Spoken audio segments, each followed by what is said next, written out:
Okay, in this video, we're just going to look at a couple of sheets that I given out to you guys, just give you some guidance on how to do some of the questions. So for the first one there, it says how far, where you fall for 12 seconds, how fast are you going? So you'd be looking for the change in speed for that one. So change in v would be acceleration times time.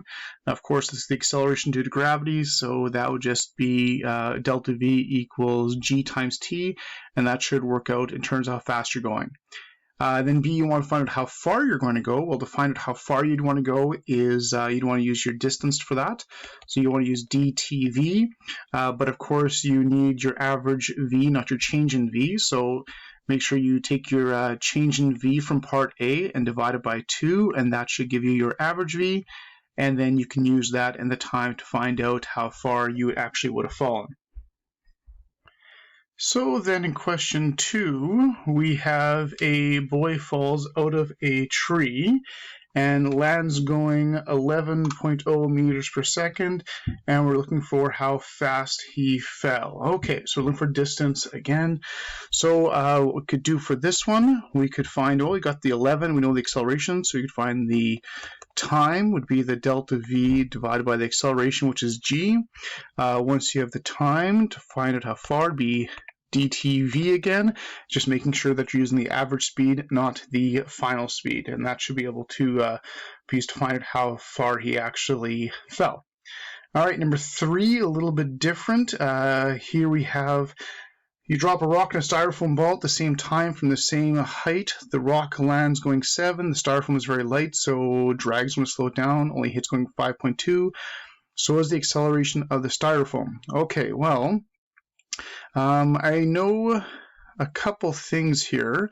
I know the acceleration for the rock. I mean, that's just going to be a 9.81. I don't know for the styrofoam is slowed down by drag.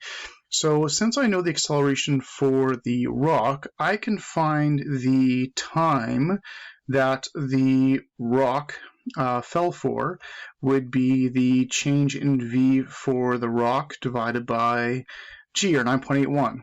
And once I have that, I could then, since I have the time and I can use the average v for the rock, I can find the distance the rock fell, which would be the time of the rock, times the average speed of the rock. Now, the rock and the styrofoam were dropped from the same height. So now that I found the distance for the rock, I also know the distance for the styrofoam is also going to be the same distance.